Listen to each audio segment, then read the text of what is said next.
hear that? No. The fridge? I can hear the fridge. No, that sound right there. It's the sound of Trench Crusade. Oh. Well, that's not very good.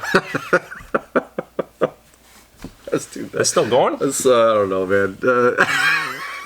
I'm going to end the video now. The Trench Crusade guys are already like, thanks. You said our name. Look, we got to come out.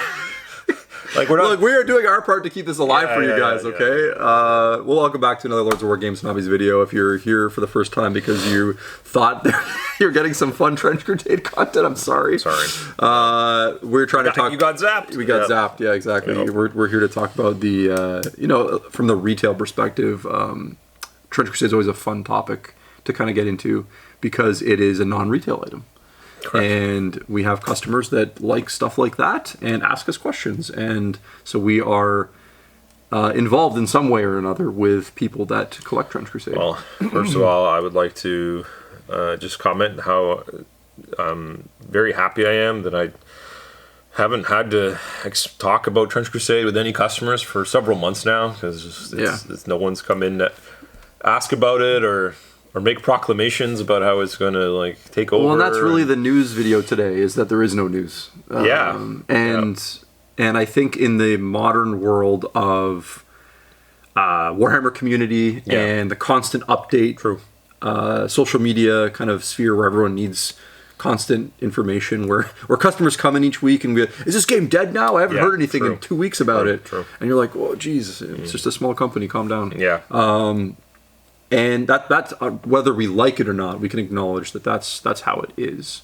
And I think that's the damning part of Trench Crusade. I think the issue with them is and we were wondering this when we were at Adepticon this year, when they had a booth and they're like, cool, we've got a cool design here and we got some mugs you can buy and some badges.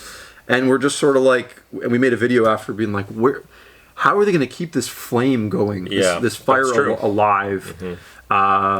They're really dependent on all of these people being believers and going out into the community and fighting for this game to stay alive because they don't have hobby shops to do that for them. No. Right? And it is like lots of little games exist without hobby shops, but very few of them get into the limelight like Trench Crusade with like huge Kickstarters and stuff like that. So the only reason we're talking about them is because of that success that they've had. So I guess to go 3 minutes into a video before we actually even say what we're going to talk about today, I guess the whole point of this video is to be like, have they missed the boat? Was Trench Crusade a missed opportunity now? Like, are we now at that point where we can say that? Because I'm, just in the little bit of journalism that we do, or whatever, which is very little, but skimming the internet just to try to find out like what's going. Yeah, exactly. We are pundits. This is entertainment. We are living in our own weird bias space. It wasn't clear to me like where they're going in terms of like next moves and stuff like that. So, for example, one of the things I pulled up, which was pretty funny actually, it looks like the big push right now is to sell some merch, right? Which, for them, I'm sure it's like, look, we have this brand that people like, and we've already done the Kickstarter. We're still, I think they're still fulfilling it, or they're getting finished fulfilling it. There's two big news points. Basically, one was that they have merch, so you can buy some shirts and keychains. I did find this one comment very funny that I thought I'd share with you guys, though. This one gentleman says, I would rather be able to purchase a physical rulebook than a keychain or a beige hoodie. Doesn't like the beige. That's the top comment on their merch thing. Yeah. I thought that just was very emblematic of the situation a little bit, right? Where they sold all their STLs. Yeah. Right? There's a whole bunch of people. There's hundreds of people out there that have an unlimited license to print their models, and they have no way of limiting that.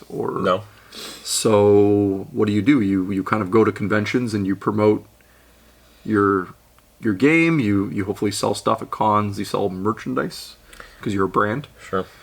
And I guess you ponder your next steps. You think about like the next Kickstarter you can run with some expansion packs and stuff like that, right? It does. We also saw on the website they are taking pre-orders now for physical miniatures, so you'll be able to pre-order models. one of their. They found a partner that'll print, I guess, stuff for them or whatever. Yeah, I guess like from a pure business standpoint,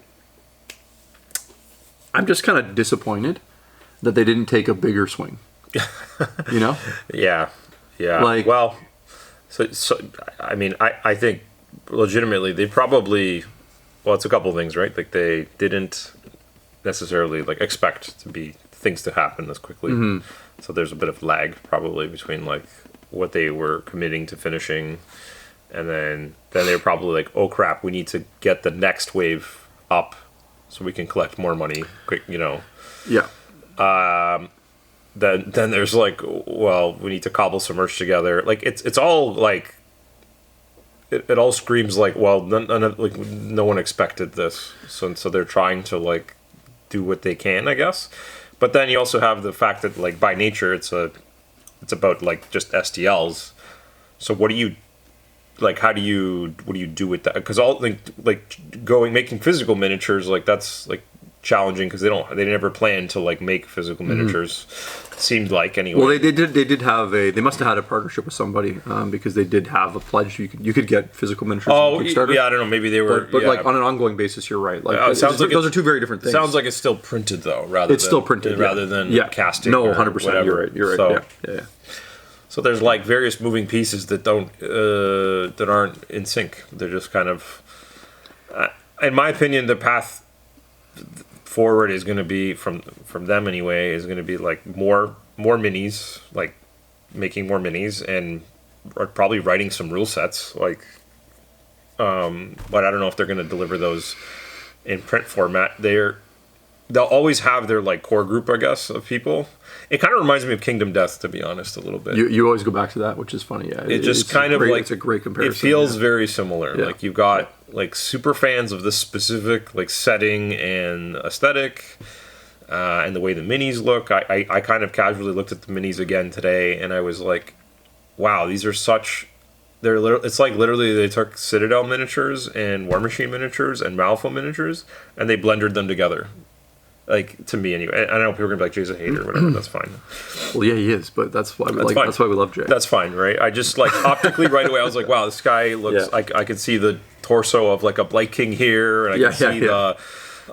This looks like a chaos cultist, like a modern chaos cultist with like mixed with a Krieg guy, and you know, it's got the horror aspect. And like people argue, like, well, these are just like themes, and I'm like, that's fine. Of course, whatever. Yeah. So. They have their people that have bought in, and they're in. They're going to buy the next one and the next one, and the cool thing is I don't have to wait for it to be delivered. But there is a whole pie of people that I encounter here a lot at the store, like frequently enough that are like I don't want to buy a printer. I want the minis. Sure. Yeah. So there is some option, but you know. Like sounds like I think that partnership might be only UK only, or like there could be. It's not going to be as easy as just roaming into any store and getting them because it's not like cast or made in large numbers. It's still meant to be printed somewhere. People always downplay. I find people that are in those spheres or whatever will always downplay that fact that point you just made, which is that people don't want to like do it. They just want it to be easy. Yeah, and people don't believe me when I say that. Like they're like, no, you know, it's not that hard or whatever. It's like for you. Yeah. Or, I mean, we live in a world where like people won't even go vote. Like 60% of the population doesn't even go check a box or whatever because that's too much effort or whatever, right? Yeah. And people are surprised that people don't want to like buy a printer, learn how to use a printer. Like true. It's just a reality, right? So like let's at least acknowledge that there's a big group of people out there that probably would buy Trench Crusade models if they were just easy to buy. I think that's the opportunity you look at and say like the only way you ever capture those people is by having them on a shelf somewhere, right? Where you can go, oh, I'll try that, right? Yeah. Well, that's a big ask because then you got to change your whole. Tremendous. Yeah. You have to add on to your business a whole process that is like the opposite of what you started with. So like no, yeah, and I go back to I don't think they could have. Yeah, I don't think they could have done it themselves. I think they would have had to find a partner like Steamforged Games or somebody that was willing to take them on, and obviously share a ton of the money with, right? Like, Yes. because that's the other aspect is you're not getting all the money yourself anymore. And I think to your point, at that point, Steamforge isn't going to be like, well, we're not going to just make these models again that you've now given away for out to the world. They can print them themselves. Why would we produce the same model? So you're looking at the very minimum, resculpting every single miniature into a new pose that is, potentially capable of being cast in something more stable than a resin. So like, I look at like the, for those of you that are aware of them, like the Epic Encounter stuff from Steamforge Games, really high quality board game plastic. That seems like a somewhat of a suitable material that you could use. But let's see, think about that's a tremendous ask for a small company to resculpt every single miniature. And then give away probably half of the money, maybe more than half. Just for the chance that it does well in retail, like you don't even know how it's going to do. You could argue that the hype train is gone already. So in a way, look, I think they're going to keep pittering away. They're going to keep releasing some things, and people that are into it will enjoy it. But I think the just pure. And again, I'm super happy to be wrong about this because it doesn't really matter, to be honest, what I think or what happens. But I think they hit their ceiling in terms of like the size of scope that they can reach. I think I think to not be cynical, I think we're eternal optimists. That's why we keep talking about them, because like I think ultimately deep down we both want to believe that a company can do this from nothing and actually get to our shelf somehow. That's a really cool in this modern era of like monopolistic miniature and board game companies that have like basically devoured most of the industry. You just kind of want to believe that like there's opportunities for some small people to break through in some points, right? And I think the reason we're still talking about them is because we were kind of hoping that they could maybe show a pathway that it's still possible to do. Oh yeah, it would have been cool to have like a section here, like a BattleTech or something where you walk in. Oh, this is Trench Crusade. Yeah. I think it for sure could have happened, and it could still happen, but they will have to essentially. Okay, we can talk about like what we think maybe they would have to do, and again, this is nonsense because I'm not a game designer or company that makes minis, but I would imagine they would have to like make a new edition with like brand new minis that came in like a starter box and only came in there. And so they could still like provide the files that you can buy for some of things, but they would have to have new cool stuff that isn't, which is like anti what they are, but it would have to be kind of like that. They have to turn into a classic, like we make the minis, which is like not what they started as. So I don't know if could happen. Like it.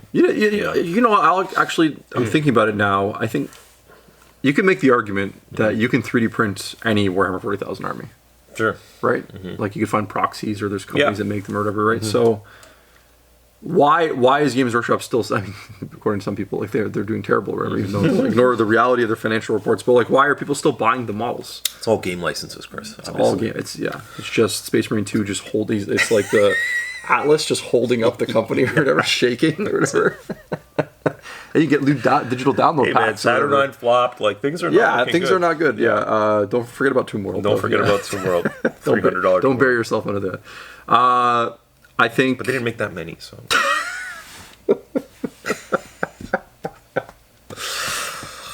I've completely lost my. I know. I destroyed you. I destroyed my trail of thought. I destroyed you there.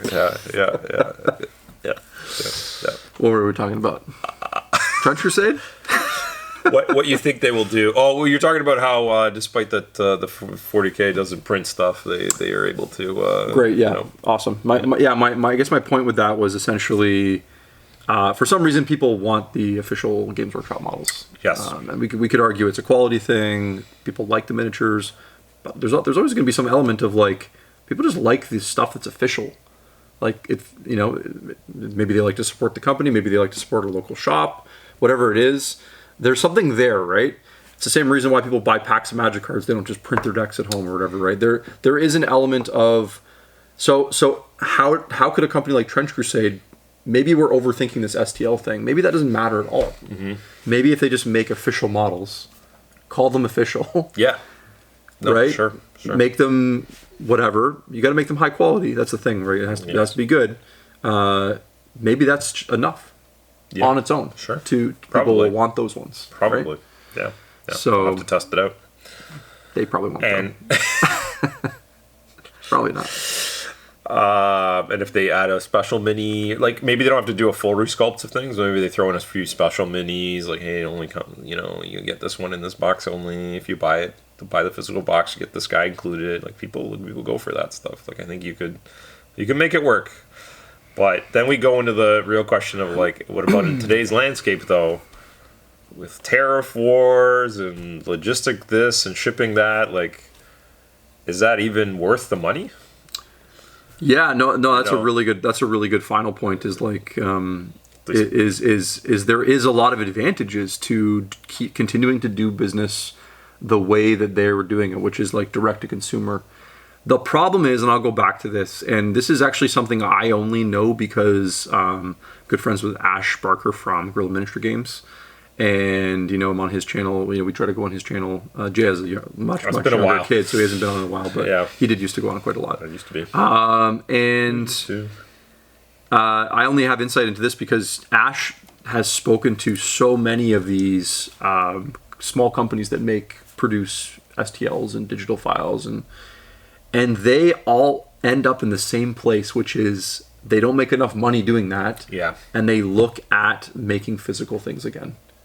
Oh, really? They all end up being like, we need to start printing and selling these things physically to make more money. Because, like I said, smaller market with digital files. Yes. There's that only so many barrier. Enthusiast market. And also, like it said, usually you can't sell them for as much. So maybe the margins are decent, but because obviously it's just your time. Mm-hmm. But the dollar value, people won't pay crazy amounts for just a file. Yeah.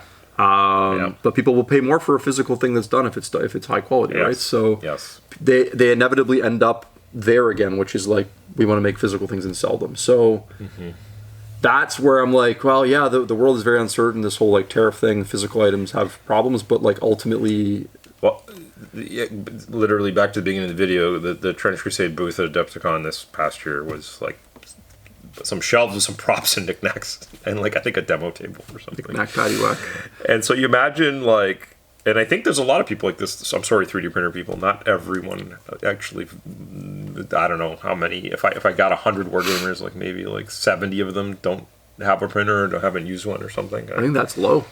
You think it's like 80 of them? Well, I even take our group as a sample size. Yeah, I mean, there's 1 out of 10 people basically. Keep going. Yeah, there's more than 10, right? And yeah, we only have one printer, one person with a printer. Yeah. Now, and but we could argue that if he wasn't around, maybe someone else would have to. But like, would there be like 5 more people that pick? No, I don't think so. Anyway, the thing is, you like if I'm walking through the convention hall and I'm like, oh, this looks really cool, and I'm like, would like to buy some, and they're like, yeah, you can and I'll be like, I'm immediately like, it's over. Like I don't care. You just might be out of a sale. yeah. Like there's nothing like, especially at these cons where you do so much of your live advertising to hype people up, and you walk by and you just have like nothing for me to walk away with. It's very bad. You could have got a crest or a badge. They were in high demand, to be fair. Yeah.